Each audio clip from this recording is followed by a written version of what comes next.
3부 예배 나온 여러분들 한 사람 한 사람을 주님의 이름으로 축복합니다. 봄이 와야 되는데 눈이 와버렸어요. 네, 근데 제가 예언컨대 봄이 옵니다. 우리 잠옷실에 있는 엄마 아빠들 아이들 큽니다. 제 예언이 너무 적중되다 보니까 별로 이제 신비감이 없어졌네요. 네. 우리 밖에서 예배드리는 분들, 이 시간에 인터넷으로 예배드리는 분들, 우리 격려하며 한번 인사했으면 좋겠는데, 두 손을 흔들면서 봄이 옵니다. 한번 봄 소식을 알려줬으면 좋겠습니다. 다 같이 시작. 봄이 옵니다. 계속해서 레디컬이라고 하는 주제로 2014년을 함께 가고 있습니다. 오늘은 레디컬 가스펠 시리즈 중에 호기심으로 시작하는 그런 제목을 잡아보았습니다. 오늘 우리가 읽은 본문 말씀은 너무나 잘 아는 말씀입니다. 하나님이 세상을 이처럼 사랑하사 독생자를 주셨으니.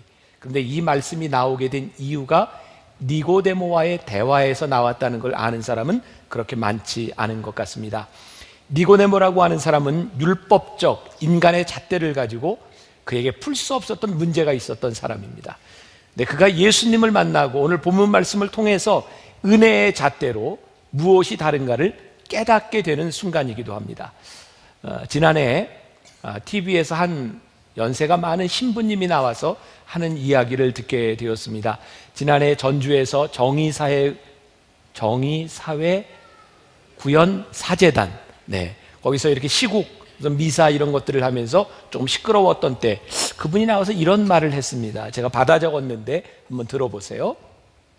신부들이 해야 할 일은 정의의 문제가 아니라 정의를 넘어선 사랑과 복음의 문제입니다. 이념으로 갈라져서 누가 옳으냐를 따지는 것으로 절대 문제가 해결되지 않습니다. 예를 들어 보겠습니다. 종이 2장을 붙이려 하십시오. 딱 맞춰서 붙어지지 않습니다. 어느 쪽이든지 한쪽이 포개져야 합니다. 정의라는 2장의 종이가 정확하게 맞춰지지 않습니다. 사랑으로 덮어야 하는 것입니다. 혹시 이제 제 이야기를 들으면서 여러분들이 오해하지 말아야 할 것이 있습니다. 우리 크리스찬들이 정의의 문제를 도외시한다고 하는 말이 아니고요. 혹시 교회 안에서나 우리 사회에 불이한 일들을 그냥 덮어야 된다고 하는 그런 말이 아닙니다. 우리가 살아가면서 정말 부딪히는 문제 중에 하나는 정의만을 가지고는 해결되지 않는 문제들이 참 많이 있다는 겁니다. 우리 인생의 문제 역시, 우리의 죄의 문제 역시 정의라고 하는 걸로는 해결되지 않았습니다. 오늘부터 우리들이 사순절을 시작하게 되는데 예수님께서 십자가에 달리심으로 인하여, 예수님께서 십자가에 죽으심으로 인하여 정의의 문제가 아닌 사랑과 은혜와 십자가로 덮어주셨습니다. 정의가 중요하지 않은 것이 아니라 정의를 뛰어넘는 은혜, 정의를 뛰어넘는 사랑, 그것이 복음이라는 말입니다. 우리들의 신앙에서 언제부터인가 능력이 사라졌다면, 우리가 섬기고 있는 교회에서, 한국 교회에서 능력이 사라졌다면 그것은 정의가 사라졌기 때문이 아니라는 생각을 합니다. 그것은 사랑과 은혜가 사라졌기 때문입니다. 하나님의 사랑을 입은 이 교회 공동체 안에서 언제부터인가 정의의 문제를 놓고 다투기 시작했고 싸우기 시작했습니다. 제가 늘 여러분들에게 이야기하는 것이지만 교회 안에서의 문제는 선과 악에 대한 문제가 아니라 누가 더 옳은가를 놓고 싸우기 시작합니다. 그 싸움 가운데 하나님의 사랑과 은혜가 실종되어 버리면 복음은, 은혜는 사라져버리고 마는 것 같습니다. 우리가 열심히 신앙생활을 하는데 우리들에게서 사라져버린 기쁨에 대한 문제, 우리를 무척 당혹스럽게 하고 힘들게 하는 문제이기도 합니다. 맥스 루케이도라고 하는 사람이 참 책을 많이 썼는데 그 책을 보면 어쩌면 이렇게 쉽게 풀어갈까, 정말 그런 생각이 들 때가 많이 있어요. 하나님 저도 고칠 수 있나요? 라고 하는 책에서 바로 요한복음 3장에 나오는 이 니고데모의 이야기를 아주 흥미롭게 풀어가고 있습니다. 이렇게 비유합니다. 농사 짓는 사람이면 다 아는 원칙인데 씨를 뿌리지 않으면 아무리 비옥한 땅에도 열매가 열리지 않는다는 거죠. 제가 책 내용을 조금 읽어드리겠습니다. 니고데모는 율법주의에 물든 바리새인이었습니다. 바리새인들은 겉모습이 믿음의 척도라고 주장합니다. 이를테면 옷차림이나 행동거지, 교회의 직분, 기도의 표현력, 은사의 크기를 보면 믿음이 좋은지를 분간할 수 있다는 것입니다. 바리새인들을 농부라 치면 인근에서 가장 비옥한 토지와 멋진 창고, 비싼 농기구를 가진 농부였습니다. 울타리는 순백색으로 깨끗하게 칠해져 있고 땅은 말끔하게 갈아져 있습니다. 바리새인들을 농부라 치면 매일같이 커피숍에서 모여 농사 이론을 토론하는 농부들입니다. 비가 오기 전에 비료를 뿌리는 게 좋을까? 비가 내려 축축한 후에 뿌리는 게 좋을까? 1년마다 밭을 쉬게 하는 것이 좋을까? 2년마다 밭을 쉬게 하는 것이 좋을까? 작업복 차림으로 밭을 갈아야 하나? 청바지를 입고 갈아야 하나? 카우보이 모자를 써야 하나? 야구 모자를 써야 하나? 하지만 딱 한 가지 결정적인 문제점이 있습니다. 농사 기술에 관한 이론은 타의 추종을 불허하지만 정작 수학은 초라하기 짝이 없다는 겁니다. 정식 교육도 받지 못한 어느 갈릴리 사람의 몇 달치 수확량이 모든 바리새인의 한 세대 수확량보다 훨씬 많습니다. 왜? 갈릴리 농부, 갈릴리 사람이 누군지 아시겠어요? 예수님이죠. 바리새인들은 당연히 부하가 침일 수밖에 없었습니다. 질투심에 눈이 먼 그들은 이 갈릴리 사람의 방식이 옳은 줄 뻔히 알면서도 그를 미워하고 경멸했습니다. 하지만 바리새인 가운데 단 한 명 니고데모만은 달랐습니다. 니고데모는 미움보다 호기심이 앞섰습니다. 복음이 우리들에게 들어올 때 우리들을 무척 당황스럽게 합니다. 복음이 우리들에게 들어올 때 양면성이 있습니다. 당황함과 두려움. 이 니고데모 같은 경우에는 호기심을 가지고 그 복음에 접근합니다. 성경에 나와 있는 하나님의 역사들은 이 복음에 대한 호기심을 가지고 예수님을 만났던 사람들에게서 일어난 일이었습니다. 저는 분당에서 이렇게 목회를 하면서 제가 늘 그런 생각을 많이 했습니다. 우리 분당에서 목회를 하려면 좀 세련된 목회를 해야 되겠다. 만다교회가 좀 세련됐습니까? 근데 저희 식구들이 저한테 맨날 얘기합니다. 저희가 어린 시절을 왕십리에서 보냈거든요. 저에게는 벗을 수 없는 왕십리 티가 난답니다. 전 좀 세련되게 해보려고 하는데 그게 잘 안 돼요. 분당, 세련됨. 어느 날 저에게 찾아온 생각이었습니다. 복음은 세련된 것이 아니다. 복음은 투박한 것이고, 복음은 순전한 것이고, 복음은 순수한 것이다. 제가 지난주에 한동대학 총장을 이제 그만둔 김영길 그 총장님의 신트로피라고 하는 책을 읽었습니다. 그분의 자전적인 간증입니다. 미국에서 예수를 믿고 한국에 돌아와서 그의 여정들이 있는데 그 가족 중에 처음으로 예수를 믿고 이제 가족들을 전도하게 됩니다. 아버지가 예수를 믿게 된 이유, 이제 가족들이 다 예수를 믿었는데 아버지는 예수를 믿지 않습니다. 어느 날 택시를 타고 가다가 택시 기사가 이렇게 얘기합니다. 천국에 가는 것은 마치 입장권과 같습니다. 자기 입장권을 가지고 가야 들어가는 겁니다. 없으면 못 들어갑니다. 그 이야기에 그 아버지는 예수를 믿기 시작합니다. 어머니가 예수를 믿게 된 전도를 하면서 어머니가 그렇게 물었답니다. 예수님이 크냐? 용왕님이 크냐? 그래서 이렇게 대답했답니다. 예수님은 큰 집이고 용왕님은 작은 집입니다. 그럼 큰 집 가야지. 그래서 교회를 다니게 되었고 복음을 받아들이게 되었습니다. 진짜 유치한 이야기 아닙니까? 근데 복음이 그렇게 받아들여지는 겁니다. 저는 유치한 우리 어머니들의 이야기를 많이 알고 있습니다. 자식을 위해 기도하고 1,000번제를 드리고 새벽마다 자식을 위해 기도했던 어머니의 모습. 예수를 꼭 그렇게 믿어야 됩니까? 1,000번제, 이거 가지고 논쟁이 있었습니다. 솔로몬이 1,000번제를 드릴 때 그가 1,000번을 드린 것인지 한 번에 1,000번제, 번자가 태울 번자라고 얘기하는데 1,000마리를 한꺼번에 드린 것인지 그거 가지고 논쟁이 있습니다. 1,000번제가 옳으냐 그러냐. 진짜 이거 가지고 우리가 논쟁해야 되는 겁니까? 1,000마리의 소를 드렸던 1,000일을 버렸던 내가 하나님 앞에 기도하며 이 길을 가겠습니다 라고 순수하게 무릎 꿇었던 그 믿음이 정말 복음이 아니었을까? 오늘날 우리는 교회를 다니며 우리들이 신앙생활하며 정말 이성적으로 많은 잣대를 가지고 재려고 하는 것 같습니다. 꼭 그렇게 믿어야 되나? 꼭 그렇게 신앙생활 해야 하나? 제가 변화산을 지나며 여러분들에게 매일매일 기도 제목을 늘 정성스럽게 쓰라고 얘기했습니다. 아니, 하나님이 한 번 보면 아시지 하나님이 기억 못할까 봐 그렇게 해서 그렇게 따져야 하는 겁니까? 하나님의 문제가 아니라 나의 문제입니다. 내 신앙을 고백하는 문제고요. 제가 가끔 신방을 가다 보면 그런 얘기합니다. 정말 너무나 극진히 대접을 해요. 몸둘 바를 모르겠습니다. 이렇게 안 해도 됩니다. 그런데 하나같이 그런 얘기합니다. 우리 어머니가요, 늘 우리들에게 그런 얘기 하셨어요. 목사님이 신방하면 예수님을 섬기듯이 섬겨라. 제가 여러분들에게 섬김을 받고 싶다 이런 얘기하는 거 아닙니다. 그 자녀들에게 그렇게 주었던 믿음의 그냥 순수한 이야기, 목회자를 그냥 그렇게 섬길 수 있었던 마음들, 그런 순수함들이 우리들에게 언제부터인가 사라져버리고, 목회자들도 처음에 은혜를 받고 목회를 하는 그 순수함들이 사라져버리며 이것저것 따지고 교리가 어떻고 법이 어떻고 따지기 시작하며 사라져버린 하나님의 은혜, 복음의 능력, 이게 오늘 우리들이 회복해야 될 본질적인 복음에 대한 문제가 아닐까라는 생각을 해요. 호기심은 니고데모가 예수님과 너무 틀렸다는 거예요. 오늘 예수님께서 요한복음 3장 16절 하나님이 세상을 이처럼 사랑하사 독생자를 주셨으니 이는 그를 믿는 자마다 멸망하지 않고 영생을 얻게 하려 하심이라. 이게 니고데모에게는 도대체 이해가 되지 않는 내용이었어요. 니고데모가 예수님을 찾아가게 된 이유, 요한복음 3장 2절 말씀 우리 같이 한번 봉독해 보겠습니다. 그가 밤에 예수께 와서 이르되 랍비여, 우리가 당신은 하나님께로부터 오신 선생인 줄 아나이다. 하나님이 함께 하시지 아니하면 당신이 행하시는 이 표적을 아무도 할 수 없음이니이다.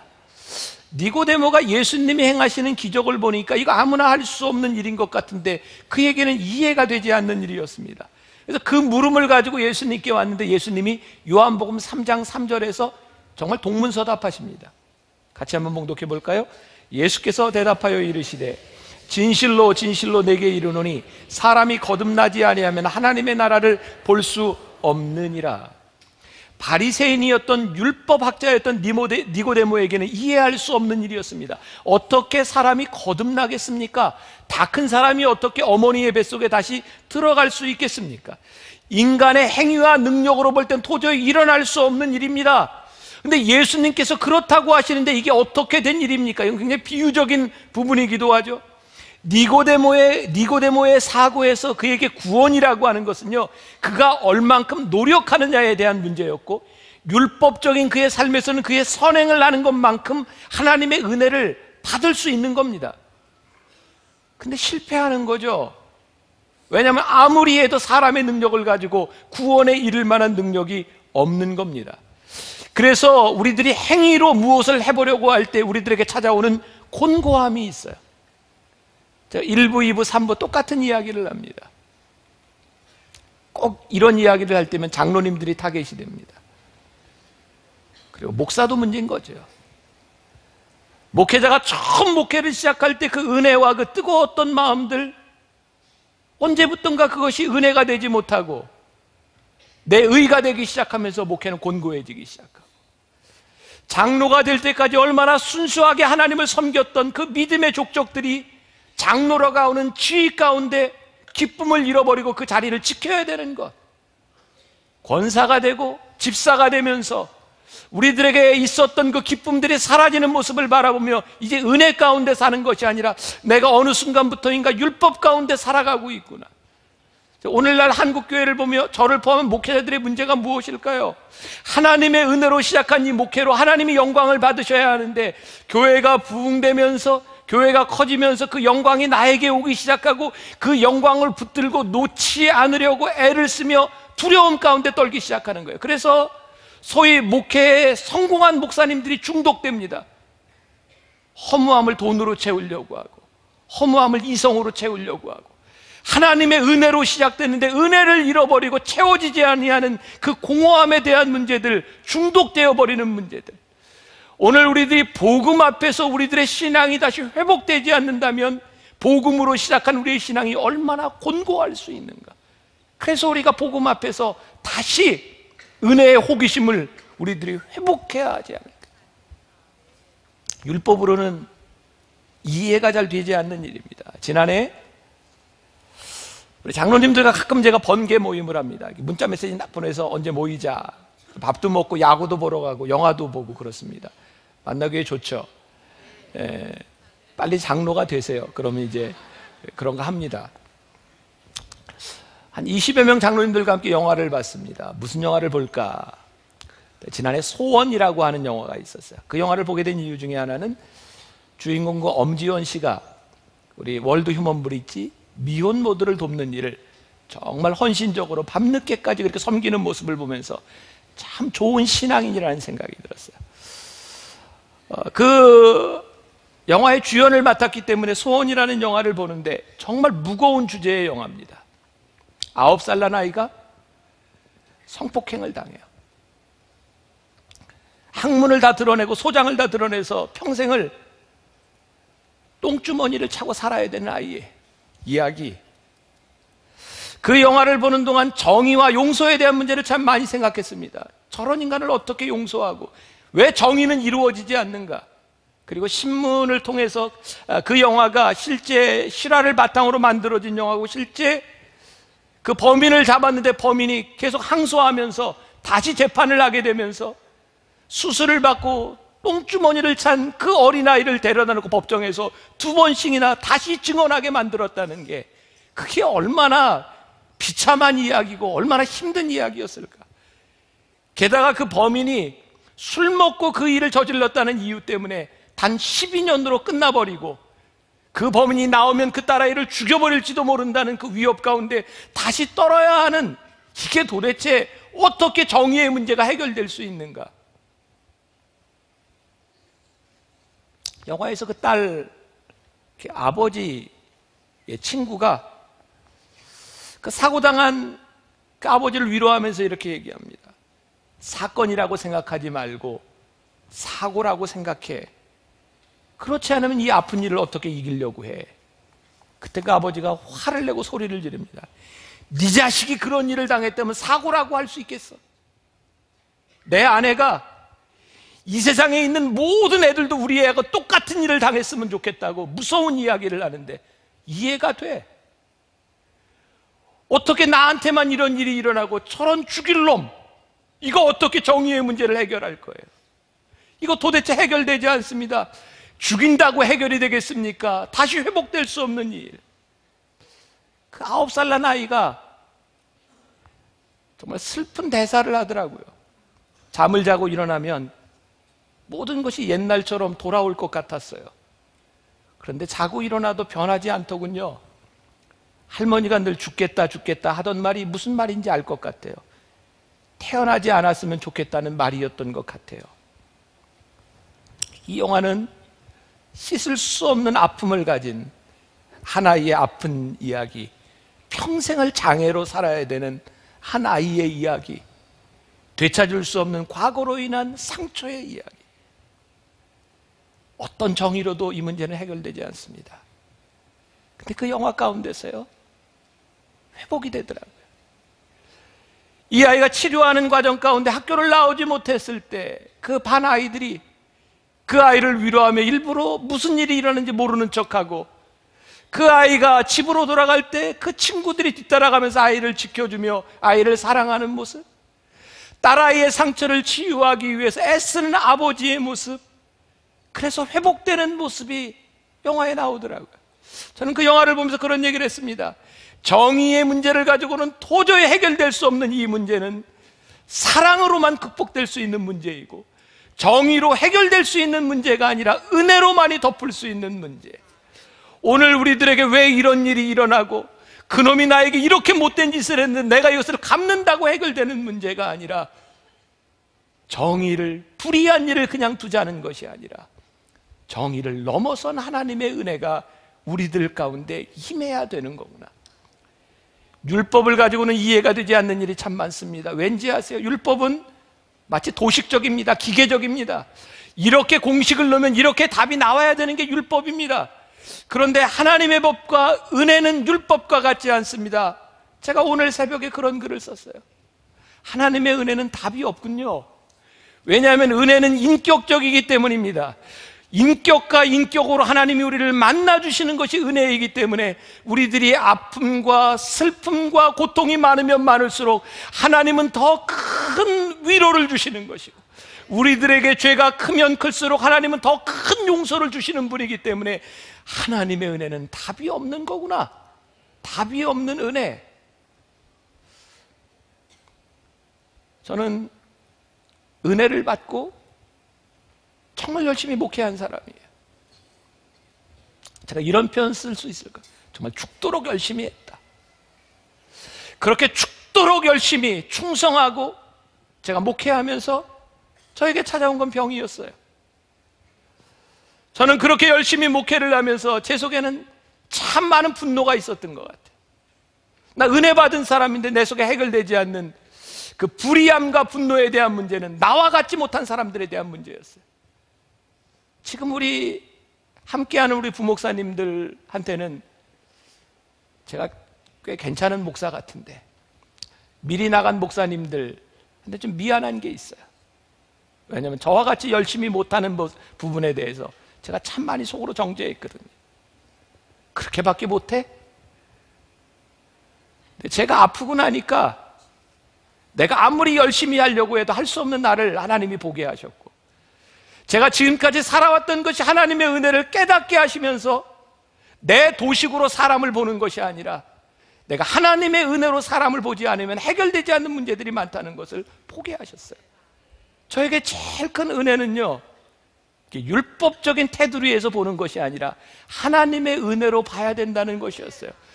내가 은혜를 받은 것하고는 틀린 문제입니다. 내가 은혜를 받았으면 은혜가 우리들 삶에 적용돼야 되는 거죠. 은혜가 정답이 없다. 단지 우리들에게 임하시는 특별한 하나님의 사랑만이 존재할 뿐입니다. 율법주의에서는 다름이 인정되지 않습니다. 율법은 적과 아군만이 있을 뿐입니다. 오늘날 우리 교회가 하나님의 은혜를 입고 시작한 이 교회가 어느 날부터인가 하나님의 은혜를 버리고 율법적이 되기 시작했어요. 제가 미국에서 공부하던 때 그런 말이 참 많이 있었습니다. 주일날 오전 11시가 되면 가장 명확하게 인종차별이 이루어지는 것, 교회다. 백인들은 백인들끼리, 흑인들은 흑인들끼리, 히스패닉은 히스패닉끼리, 코리안은 코리안끼리, 어쩌면 저렇게 하나님을 예배하면서도 저렇게 자기 종족만 남들을 받아들이지 못하고 저렇게 틀릴 수가 있을까? 근데 오늘 주님이 그 율법적이었던 니고데모에게 이렇게 말씀하신 겁니다. 니고데모에게 있어서는 율법을 믿는 자마다 구원을 받는다고 생각했는데 예수님께서는 그를 믿는 자마다 구원을 얻을 것입니다. 율법이 아니다, 같은 교리가 아니다, 같은 민족이 아니다, 같은 경제적인 수준이 아니다, 그를 믿는 자마다 하나님의 은혜는 통일하게 임하는 것이라고 니고데모에게 말씀하셨어요. 니고데모의 삶이 변하기 시작해요. 니고데모의 삶의 뿌리채 흔들리기 시작합니다. 율법이 아닌 주님을 그가 섬기며 살아갑니다. 요한복음 19장 39절부터 42절까지에 보면 니고데모에 대한 이야기가 나옵니다. 일찍이 예수께 밤에 찾아왔던 니고데모도 모략과 침향 섞인 것 100리트라쯤 가지고 온지라. 이에 예수의 시체를 가져다가 유대인의 장례법대로 그 향품과 함께 세모포로 쌌더라. 예수께서 십자가에 못 박히신 곳에 동산이 있고 동산 안에 아직 사람을 장사할 일이 없는 새 무덤이 있는지라. 이날은 유대인의 준비일이요 또 무덤이 가까운 거로 예수를 거기 두니라. 예수님을 만나기 두려워했던 니고데모가 가장 무서운 예수님의 처형의 현장에 나타납니다. 우리들의 삶을 송두리째 뒤흔드는 우리들의 삶의 다른 가치가 살아나기 시작합니다. 그에게 이렇게 목숨을 보존하는 것이 중요한 것이 아닌 새로운 가치가 그의 삶에 시작됩니다. 복음, 그것은 우리들의 삶을 송두리째 뒤흔드는 일입니다. 복음은 하나님이 선하시기 때문에 우리들에게 일어나는 일입니다. 하나님은 선하신 분, 왜냐하면 누구든지 그를 믿는 자마다 멸망치 않고 영생을 얻게 하시는 선하신 분이라고 하는 데서 복음이 시작됩니다. 율법은 율법을 지키는 자인데 복음은 그를 믿는 자마다 일어나는 일입니다. 마가복음 5장에 보면 12해를 혈루증으로 앓던 여인의 이야기가 나옵니다. 24절부터 26절까지 말씀 같이 한번 봉독해 보겠습니다. 이에 그와 함께 가실새 무리가 따라가며 애워싸 밀더라. 12해를 혈루병으로 앓아온 한 여자가 있어 많은 의사에게 많은 괴로움을 받았고 가진 것도 다 허비하였으되 아무 효염이 없고 도리어도 중하여졌던 차에 이 여인의 대한 이야기를 읽으면 딱 그런 말이 떠오릅니다. 상한 갈대 12년 동안 아무리 의사를 찾아봐도 해결되지 않던 문제, 이제 소망이 끊어져 상한 갈대처럼 넘어지기만을, 꺾어지기만을 기다리고 있었던 이 여인에게 예수님의 소식이 들렸어요. 예수님이 회당장 야이로의 딸을 고치려고 가시던 길이었습니다.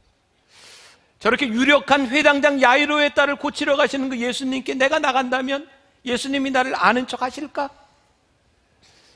나는 여자요, 유대인이었던 남자에게 가서 나를 고쳐달라고 얘기하는 것, 이게 예의에 맞는 일일까? 아무리 생각해도 이 여인이 예수님에게 나아갈 수 있는 길이 없는 것 같습니다. 그런데 이 여인에게 믿음이 한 가지 있었습니다. 내가 그의 옷에만 손을 대어도 구원을 얻으리라. 이 여인에게 자격이 있는 것이 아니었습니다. 개인적인 친분이 있는 것도 돈이 있는 것도 아니었습니다. 그러나 내가 예수님께 나아가 나를 도와주세요라고 이야기하면 예수님께서 나를 낫게 하시리라고 하는 확신과 소망이 그 여인으로 하여금 예수님께 나아가게 합니다. 우리 중에 누군가 그런 얘기를 하는 사람이 있을지 몰라요. 내가 가진 것이 없어요. 내가 주님 앞에 나오기는 너무 많은 수치와 상처밖에 없어요. 예수님 주변에 있는 이 교회에 있는 사람들을 보면 너무나 번듯한 사람인 것 같아요.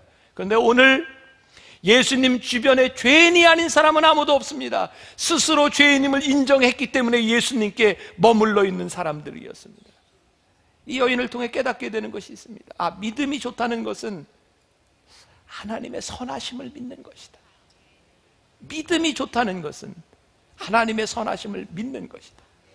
내가 예수님의 옷자락에 손만 대어도 그분이 나를 낫게 하시리라는 그 믿음과 확신, 아, 그것이 믿음이구나.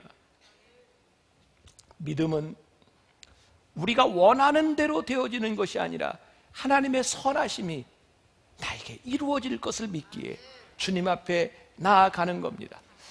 이것을 호기심이라고 표현할까요? 아니면 아직 눈에 보이지 않는 그 무엇이라고 표현할까요? 중요한 것은 예수님은 그 누구도 거절하지 않으셨다는 거예요. 성경의 그 어떤 누구도 예수님 앞에 나아올 때에, 그들이 예수님을 향한 열정을 가지고 나아갈 때에 그들 모두에게 예수님은 복음이 되었다는 사실입니다. 니고데모는 단지 예수님을 찾아갔을 뿐입니다. 그 만남에서 그의 삶이 바뀝니다. 혈루병을 앓던 여인은 손을 뻗어 예수님을 만졌을 뿐입니다. 주님의 능력이 나타나게 되었습니다. 중요한 것은 하나님의 도우심이 우리 앞에 있다는 겁니다. 하나님 앞에 우리들이 손을 내밀라는 겁니다. 맥스 루케이도의 하나님 저도 고칠 수 있나요? 제가 글을 조금 더 인용하겠습니다. 하나님의 도우심은 바로 코앞에 있다. 언제라도 손을 뻗으면 닿을 만큼 가까이에 있다. 단 그분의 도우심은 그분을 찾는 자에게 임한다. 감나무 밑에 가만히 앉아 감이 떨어지기만 기다리는 자는 평생을 가도 그분의 도우심을 구경조차 할 수 없다. 이 이야기의 핵심은 치유의 기적 자체라기보다는 치유가 여인의 행동과 함께 시작되었다는 것이다. 작지만 용감한 행동 하나가 예수님의 은혜로운 능력을 끌어냈다. 하나님의 역할에 비해 우리의 역할은 보잘것없지만 꼭 필요하다. 우리에게도 작지만 해야 할 일이 있다. 말로만 믿는다고 하지 말고 믿음으로 행동해야 한다. 하나님은 모험적이고 파격적인 믿음을 높이 사신다. 방주를 지어야 생명을 구할 수 있고, 병사들이 전진해야 여리고성이 무너지고, 지팡이를 들어야 홍해가 갈라지고, 내 점심 도시락을 내놓아야 5,000명이 먹을 수 있는 것이다. 오늘 여기 제가 보니까 앞자리에 저와 어제 상담했던 젊은 부부가 있네요.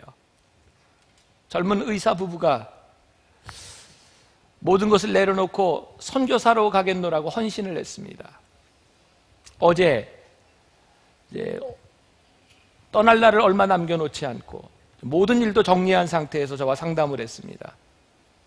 어쩌면 아직은 불투명한 일, 앞으로 선교가 어떻게 이루어질지 그런 일 때문에 저와 상담을 하고 이야기를 했어요. 남편은 신앙생활을 좀 오래 한 사람이고 아내는 신앙의 연조가 좀 짧다고 합니다.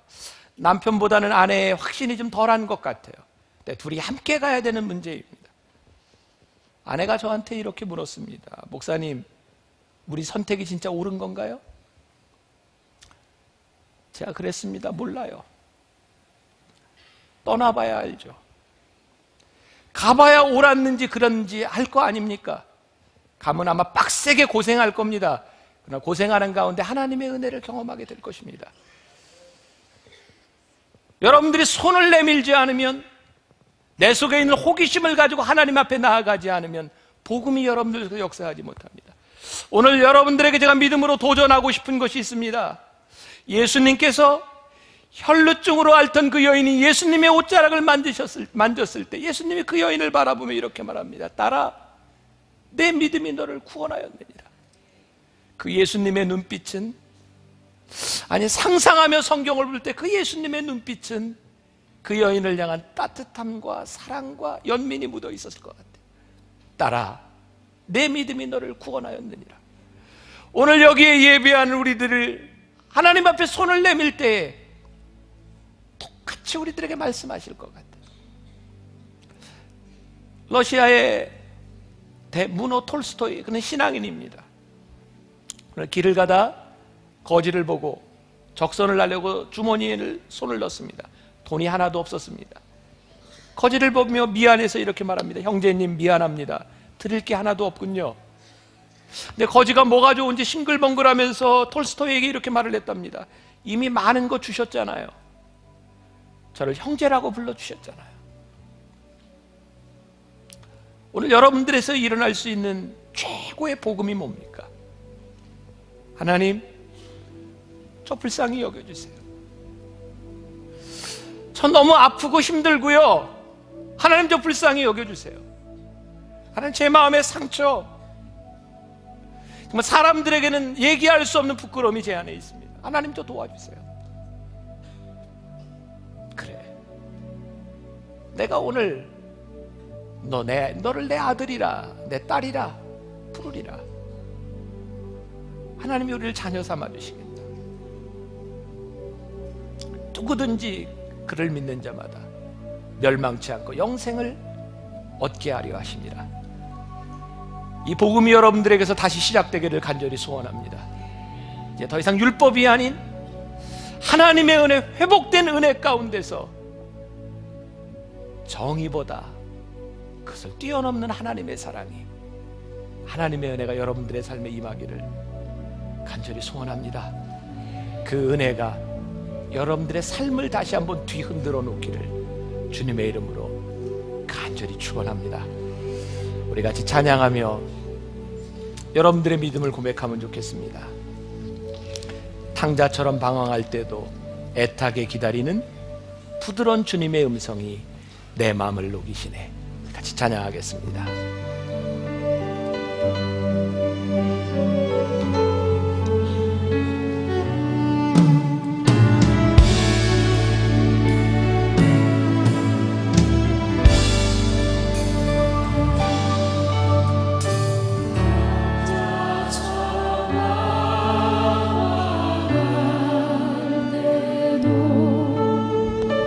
애타게 기다리는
뜻한 주님의 손길이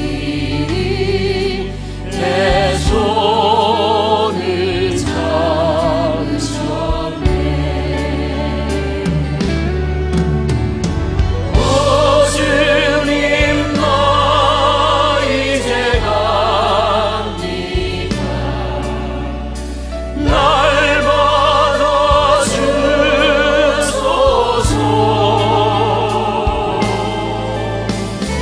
이제는 주님만 위하여 이 생명 바치리라.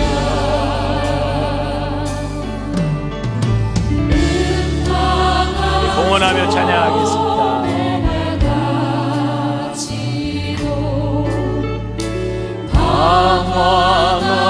방황하던 나에게 너그러운 주님의 용서가 내 마음을 녹이셨네. 오 주님 나 이제 갑니다. 날 받아주소서.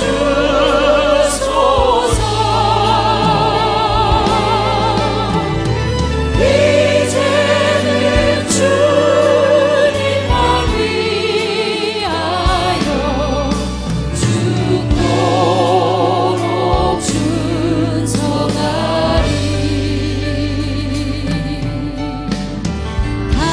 감자처럼 방황할 때도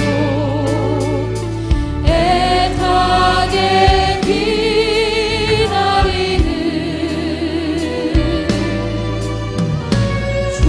부드러운 주님의 음성이 내 마음을 녹이셨네. 오 주님 나 이제 갑니다.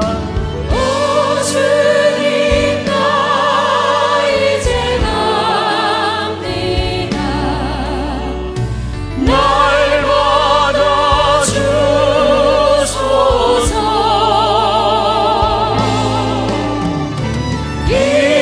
이제는 주님만 위하여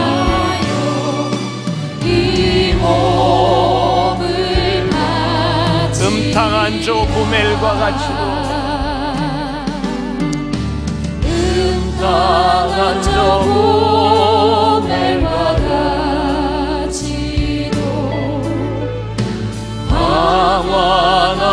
방황하던 나에게 너그러운 주님의 용서가 내 마음을 녹이셨네. 오 주님 나 이제 갑니다. 날 받아주소서.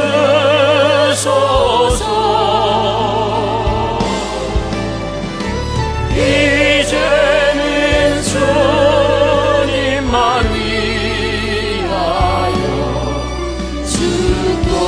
죽도록 준성하리. 오 주님 나 이제 갑니다. 오 주님 나 이제 갑니다. 날 받아주소서.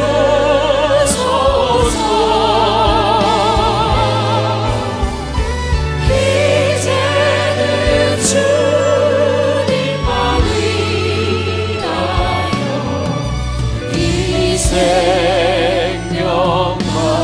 오 주님 나 이제 갑니다.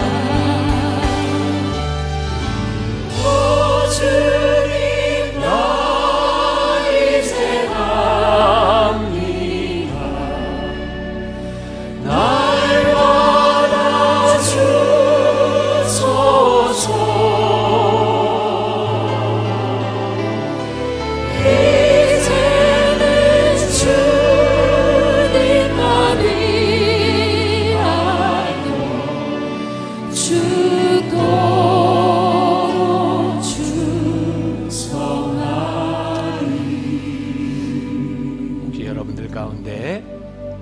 만심령과 아픈 마음에 상처가 있는 분들 가슴에 손을 얹고, 연약한 육신, 질병을 가지고 있는 분들 아픈 부위에 손을 얹고 같이 기도하겠습니다. 살아계신 하나님, 내가 주님의 옷깃만 만져도 나을 줄 믿으며 믿음으로 손을 얹어 기도합니다. 사랑하는 딸아, 내 믿음이 너를 낫게 하였느니라. 사랑하는 아들아, 내 믿음이 너를 구원하였느니라. 하나님, 어떻게 우리의 노력으로 우리의 수치심을 극복하며 어떻게 우리의 노력으로 이길 수 있겠습니까? 하나님의 은혜 아니면, 하나님의 사랑이 아니면, 주의 십자가가 아니면 해결될 수 없는 일인데, 오늘 우리를 자녀 삼아 주셔서 하나님의 백성이 되게 하여 주셨는데, 오늘 그 믿음이, 그 사랑이, 그 은혜가 우리의 삶을 송두리째 뒤흔들게 하여 주옵시고, 새롭게 우리를 빚으셔서 하나님의 사람 만들어 주옵소서. 믿음으로 손을 얹습니다. 역사하여 주옵소서. 내 믿음대로 되리라, 믿음대로 되리라, 믿음대로 되리라. 역사하심을 믿습니다. 오늘도 하나님 앞에 드려진 귀한 예물, 우리의 헌신을 받으시며 축복하시고, 이 예물이 쓰여지는 곳마다 하나님의 역사가 나타나게 하여 주옵소서. 지금은 우리 주 예수 그리스도의 은혜와 하나님 아버지의 무한하신 사랑과 성령의 인도하심이 믿음으로 손을 얹으며 담대하게 복음을 믿으며 나아가는 당신의 사랑하는 모든 백성들 위해 지금부터 영원까지 함께 하시기를 간절히 축원하옵나이다. 아멘.